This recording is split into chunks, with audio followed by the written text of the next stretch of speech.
తెలంగాణ రాష్ట్రం కోసం అమరులైన కుటుంబాలను రాష్ట్ర ప్రభుత్వం ఏ విధంగానైతే ఆదుకున్నదో, అమరులకు ఏ విధంగానైతే విలువనివ్వడానికి అమరుల స్తూప నిర్మాణం జరిగిందో, అదే విధంగా ఎస్సీ రిజర్వేషన్ల వర్గీకరణ కోసం అసూలు బాసిన అమరులైన మాదిగ అమరుల కుటుంబాలను తెలంగాణ రాష్ట్ర ప్రభుత్వం, ఆంధ్రప్రదేశ్ ప్రభుత్వం ఆదుకోవాలని, వారిని స్మరించడం కోసం, గౌరవించడం కోసం రాష్ట్ర ప్రభుత్వమే స్తూప నిర్మాణం, మ్యూజియం కూడా ఏర్పాటు చేయాలని మేము రెండు తెలుగు రాష్ట్రాల ప్రభుత్వాలకు, ముఖ్యమంత్రులైన తెలంగాణ ముఖ్యమంత్రి రేవంత్ రెడ్డి గారికి, ఆంధ్రప్రదేశ్ ముఖ్యమంత్రి గౌరవ నారా చంద్రబాబు నాయుడు గారికి విజ్ఞప్తి చేస్తున్నాం, గుర్తు చేస్తున్నాం. ఎస్సీ రిజర్వేషన్ల వర్గీకరణ పోరాటం అనేది న్యాయమైన పోరాటం గనుకనే అన్ని రాజకీయ పక్షాలు సమర్థిస్తూ వచ్చాయి. ఉమ్మడి ఆంధ్రప్రదేశ్ మొదలుకొని తెలంగాణ రాష్ట్రం ఏర్పడే సమయం వరకు, ఇప్పటి వరకు శాసనసభలో జరిగిన ప్రతి సందర్భంలోనూ ఏకగ్రీవంగానే తీర్మానాలు జరిగినాయి. గతంలో నియమించబడ్డ కమిషన్లన్నీ వర్గీకరణకు మద్దతుగా నిలబడ్డాయి. అన్ని రాజకీయ పక్షాలతో పాటు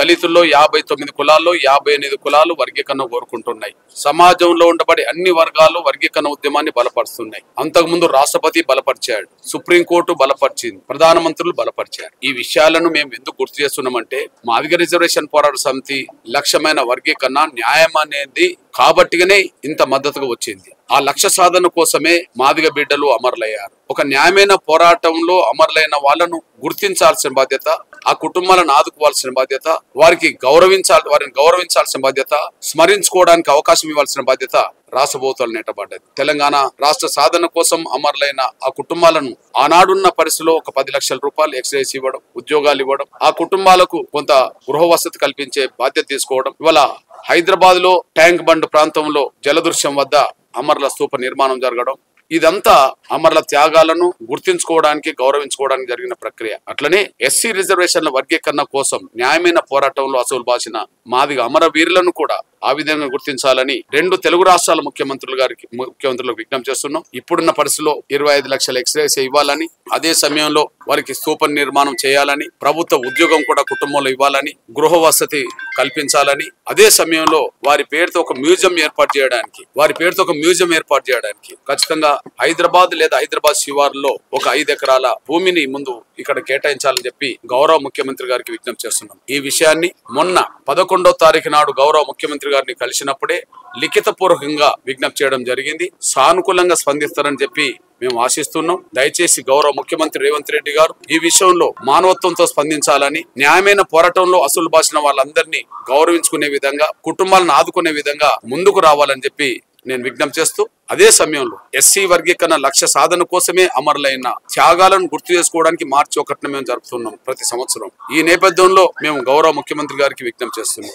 ఏ లక్ష్యం కోసమైతే ప్రాణాలు వదిలారో ఆ లక్ష్య సాధన వర్గీకరణ అయినప్పుడు, వర్గీకరణ ప్రక్రియ చేపట్టే సమయంలో ఎలాంటి లోపాలు లేకుండా, ఎలాంటి తప్పులు జరగకుండా, 59 కులాల్లో ఏ కులానికి అన్యాయం జరిగిందనేది కాకుండా అందరికి న్యాయం జరిగిందనే విధంగా రాష్ట్ర ప్రభుత్వం వర్గీకరణ చట్టం తీసుకురావాలని చెప్పి విజ్ఞప్తి చేస్తూ, ఇప్పటికే ఇచ్చిన కమిషన్ నివేదికలో లోపాలు ఉంటే వాటిని సరిచేసి అందరికి న్యాయం చేసే విధంగా ముందుకు రావాల్సిందిగా నేను గౌరవ రాష్ట్ర ముఖ్యమంత్రి గారికి విజ్ఞప్తి చేస్తున్నాం. ఈ దిశగా ప్రభుత్వానికి గుర్తు చేయడానికే ఈ నెల 4వ తారీఖు నుంచి 10 వరకు అన్ని జిల్లా మండల కేంద్రాల్లో వారం రోజుల పాటు ప్రదర్శనలు అనేది కేవలం గుర్తు చేయడానికి మాత్రమే.